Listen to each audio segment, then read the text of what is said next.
It seems like no matter how much time passes by, Portal never seems to fade from the gaming consciousness. As of 2024, it is just shy of being able to give consent at nearly 17 years old. It shouldn't come to be too big of a surprise. It is considered one of the best video games ever made, but you'd think that even the cruel mistress known as time would have chipped away at this game. But no, it still stands fresh all these years later. So today I'll be asking, what makes Portal so timeless? Is it the gameplay, the story, the setting, everything? It's everything. It's spoiler, it's everything. So let's go on a journey through time. The time that's changing all the time. It's time to go to 2005. You see, there was a little game on the market known as Narbacular Drop, a somewhat forgotten title in this day and age, but a very important first chapter in Portal's development. Let's not beat around the bush, you can see the footage. Yes, this game utilizes Portal mechanics, the exact same ones that we'll see in, well, Portal. Robin Walker, a developer at Valve, saw this game at a university career fair, and it was love at first sight. He took their first date to his job and showed it off to all the cool kids in the presentation. Gabe Newell, the president of Valve, was so impressed with the project, he immediately poached all the developers who worked on it and gave them jobs at Valve. And the developers, Nuclear Monkey Software, went bananas. Now this is usually the part where I do some elaborate bit involving portals, but I don't have the editing skills for that. Or do I? Okay, look, slightly better camera quality. Cool. In all seriousness, it's crazy that Portal was first conceived as a different game at a different company. Since they already had all the tools and mechanics for the Portal engine, Portal, the game, took about 2.5 years to make. They primarily focused on the gameplay, that sweet, beautiful gameplay. The Portal gun is one of the most iconic fictional weapons of all time. It's so elegant, so simple. And of course, the star attraction, portals. You can shoot blue and orange outlined portals that, connect to each other. I don't think I need to sit here and explain portal science to anyone. You navigate a series of test chambers, solving puzzles and challenges prescribed to you by an AI voice who's basically in charge of everything and mandates all of your actions. She has the usual dry, almost apathetic tone and speech to them. But even at the start, you get the feeling that something's not quite right about GLaDOS. Maybe it's just the usual distrustful paranoia we get with most AI. But the setting of the game also lends itself to the uneasy feeling. You're essentially reduced to a lab rat, making your way through monochromatic, clinical-like testing chambers for that Gouda cheese at the end. But in this case, you're actually promised a different dairy-filled treat. Cake! Yeah, as a reward, you get to have some of GLaDOS' cake. Oh, wow, your cake, alright. So what are we waiting for? Let's get going! You actually start off with just one portal to navigate yourself, while GLaDOS handles the other half. Along the way, we also familiarize ourselves with the equipment we'll be using, such as these cubes and energy pellets, to navigate our way through chambers. Soon enough, you gain access to both portals, and now get the fully realized potential of this game. Alright, right off the bat, we all have to do this.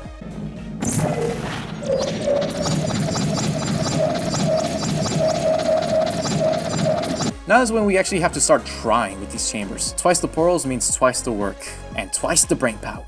The puzzles get progressively more complex and creative. The set pieces get huge and more elaborate. You really have to use your full galaxy brain with some of these. Kinda embarrassed to admit this, but I may or may not have gotten stuck on a puzzle or two when I first played this and made me give up for like a year. But despite the rise in difficulty, you never feel dumb for not getting something right away. The walls are designed so it's obvious which can and can't have a portal. The exit and guidelines are always clear, so you know exactly where you need to go. And when you finally have your eureka moment, you think, oh, okay, I get it, that's clever. Instead of, man, that's stupid, how was anyone supposed to know that? We all have that friend, Carlos! And it's just great progression gameplay. But what about the story? The developers often got feedback that while the game was fun, there really wasn't much of an objective or narrative. Why are we doing all this? That's where GLaDOS came in. Our AI companion leads most of the game's narrative, especially considering that our character Chell doesn't speak at all. She introduces each chamber and gives dry, humorous commentary on your performance. You're doing very well. Please be advised that a noticeable taste of blood is not part of any test protocol. Did you know you can donate one or all of your vital organs to the Aperture Science Self-Esteem Fund for Girls? It's true. Warning devices are required on all mobile equipment. However, alarms and flashing hazard lights have been found to agitate the high-energy pellet and have therefore been disabled for your safety. Standard AI stuff. When humans inevitably start making robot lovers, we all know who the bottom will be. But as I said before, there's something off about GLaDOS, and the environment starts to reflect the growing uncertainty. Our chambers get progressively deadlier with the introduction of these sentry turrets. They will ass blast you into oblivion if you so much as blink in their general direction. They suck! These little turrets should all burn in hell. But nothing arouses my ire more than this! This little freaking 8-cornered 90-degree third-dimensional hexahedron is called the Companion Cube. Now, many who played this game become somewhat devoted to this little feller. Now, this may be considered vulgar, but I never got attached to this thing. It's just so big and gets in the way and have to carry it everywhere, and I'm pretty sure it sasses me every time I mess up. Though, funny story behind the cube's creation, the team wanted a long level where the player was forced to bring the cube every step of the way. But the playtesters kept forgetting the cube, so, quote, "We added dialogue, applied the heart to the cube, and continued to up the ante until people became attached to the box." Later on, we added the incineration idea. The artistic expression grew from the gameplay. I never liked being forced to work with someone else anyway. GLaDOS' attitude towards the situation keeps adding on to her suspicion, as well as these not-so-secret messages found throughout the game. Left behind by the Ratman, a character later expanded on in a tie-in comic to fill in a gap between Portal 1 and 2. Normally, I would go over the comic, but since it's so short and also free, I'll let you guys have a look at it yourself. Link in the description below. These messages catalog his anxiety-ridden thoughts, as well as warning us that the cake is a lie. Also, he probably screwed his cube. Damn, you are one sexy b****. But there's also one more message that I've never seen anyone talk about, possibly because no one understood what its true meaning was. Like and subscribe. We may never know what this truly meant. Anyway, by now GLaDOS' sus meter is at an all-time high. But before we can dwell on it, we make it to the final level. 19. Why isn't it 20? The most difficult and dangerous chamber yet. But we're freaking pros at this by now, so without too much trouble, we make it to the end where our cake awaits. Oh, is that the oven they're baking it in? In all seriousness, this is an awesome reveal. The slow build, the music rising, GLaDOS' complete disregard for your life. All Aperture technologies remain safely operational up to 4,000 degrees Kelvin. Rest assured that there is absolutely no chance of a dangerous equipment malfunction prior to your victory candescence. Thank you for participating in this Aperture Science computer-aided enrichment activity. Goodbye. What a reveal, seriously. And it only gets better once we realize that our only escape is to break out of the bounds of the test they made for us. Everything we have learned through the game is used to narrowly escape a fiery death. And now we shift to the next half of the game. We've officially been promoted to Fugitive! Yay! We've finally broken free from the claustrophobic lab-like design of the chambers. Honestly, it was almost surreal seeing the more open, industrial backstage to the game. I love the contrast of these squeaky clean porcelain walls to these dark and grimy areas. It's great! Also, before we move on, what sicko designed this viewing gallery to overlook all the test subjects being roasted? What could you have possibly studied from here? Yes, it seems like blood evaporation tends to smell more coppery than other liquids. Anyway, you could probably guess GLaDOS isn't too happy about our little stunt there, and is persuading us to come back with the promise of cake. You should have added a flan in the mix, GLaDOS, and then maybe I would have come back. Eventually, she loses her patience and gets more blunt, but it's funny listening her trying to keep up a professional front. This is your fault. It didn't have to be like this. I'm not kidding now. Turn back or I will kill you.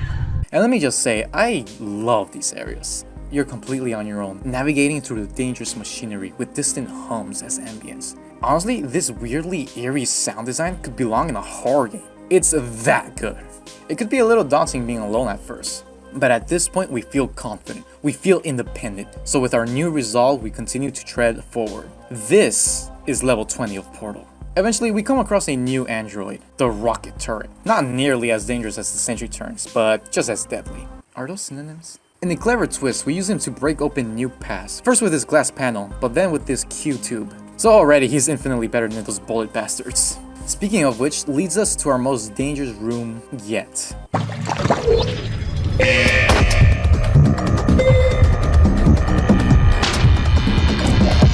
This game doesn't use music often, but when it does, it hits all that much harder. Especially when I'm being drilled with bullets. Things eventually calm down and, well, if this isn't a lead up to a final boss, I don't know what is. At long last, we come face to face with GLaDOS herself. Oh look, a phone! It's actually weird how radically different GLaDOS looks compared to her later more iconic design. But if there's one thing that's still consistent about her design, it's how freaking thick she is. God damn, forget cake, she's got a whole damn bakery back here. Okay, so jokes aside, her somewhat anthropomorphic shape was done on purpose in order to make her look feminine and powerful. I actually really like the screens that flash images related to the things she's talking about. That's some YouTube video ass editing right there. I always find it interesting when games have a final boss when there weren't any previous boss battles, or even that combat oriented. It's really cool to see how the developers work around the weird limitations they put on themselves. In Portal's case, the battle is set up when mid-monologue, a little piece of herself falls off. And oh, what's this? An incinerator all the way in the back? Boink! I hope that wasn't anything important. Whoa, whoa, whoa. Good news. I figured out what the thing you just incinerated did. It was a morality core they installed after I flooded the enrichment center with a deadly neurotoxin to make me stop flooding the enrichment center with a deadly neurotoxin. So get comfortable while I warm up the neurotoxin emitters. God, this is like the equivalent of lobotomizing her. We have 5 minutes to redirect the rocket turret shots right back at her, and little by little we chip away and burn pieces of her. This is a great way to utilize the game's mechanics for one final showdown. Everything we need to beat her was set up beforehand when we incinerated the companion cube and used the rocket turrets to break open paths for us. It's so finely crafted, kinda like mac and cheese, and really puts the pressure on you, especially when her little robo-balls start going in harder to reach places. But once you deep fry her enough times, GLaDOS is finally defeated and you're treated to this insane death spiral that takes you ascending towards the light. Can you imagine if the gates to heaven were a parking lot entrance? The game ends with Chell being dragged away by an unseen droid, her fate left uncertain for now. Oh, and one more cinematic shows that deep below ground, where memories sleep and anger is restless, something is still waiting for us. Forever waiting for the sweet release of death. Is it just me or did the cake always look really gross to anyone else? It looks like a weird art project, kind of like it's covered in pectins. It looks like one of those trash cubes that Wally would make. So upon further research, apparently it's called a Black Forest Gatuli. I don't know how to pronounce that word, sorry. And it's covered in chocolate curves and not pectins like I thought. I would have liked to have tried one, but I can't find any sold nearby. So I'll improvise a bit. So I got here a Black Forest bark and some chocolate. Bon appetit. Oh god. I really don't want to do this. Oh god. Okay. Oh god.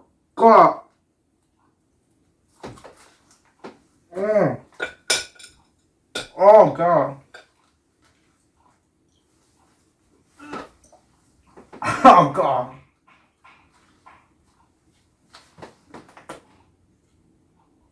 I think I swallowed a larva.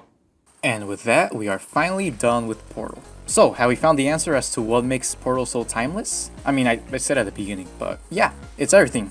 Everything about it. The setting, while futuristic, doesn't try too hard to look advanced and sci-fi. The story is a classic tale of resisting against rogue AI, something that feels more prominent today than ever. The unique gameplay and puzzles test the player's learning abilities and mastery of the mechanics. Everything about it comes together into a treat that tastes even better than the Black Forest cake we never got to have. Portal is just so good, man. Overall, an amazing experience, very satisfying and nearly perfect. And if you're reaching for just a bit more gameplay, you can always try the challenges and time trials. They're exactly what they say they are. Or you can always try the sequel, Portal 2, since there's still a few things left unresolved, like Chell's story, the Aperture's dodgy history, and GLaDOS' return. Since in the song she sings during the credits, GLaDOS gives very subtle and subliminal hints that she may still be alive. Still alive, still alive, still alive. I am still alive, I'm still alive, still alive, still alive, alive, still alive, still alive. Don't expect the video on Portal 2 anytime soon though, because I would like to play the multiplayer first, but I don't have any friends. But for now, Portal will always stand as a cultural gaming beacon of how a video game can stand on its own against the sands of time for so long. Portal is special, and I have no doubts that 10, 15, hell 20 years later, people will still be talking about it like we are today. And who knows, maybe in 20 years I'll finally find someone to play the Portal 2 multiplayer with. Hopefully the cake doesn't rot till then. Hey guys, I just wanted to come along at the end of the video to thank you for watching it and to give a bit of a thank you and shout out to my buddy This stupid dumb little stupid dummy still doesn't have a name, LMAO. for helping me record that one part with the cube. He hasn't decided on a name yet, so hopefully by the time this video goes up he has one. That's probably the most professional shot I have throughout my whole career, quote unquote. God, I sound like pretentious. But yeah, it came out really good. I'm glad how it looks, and hopefully you guys enjoyed that one too. But that's all. Thanks for watching the video, and hope you enjoyed. Next one is gonna be a bit different. It's gonna be a theory video. Ooh. So yeah, look forward to it, and yeah, see ya.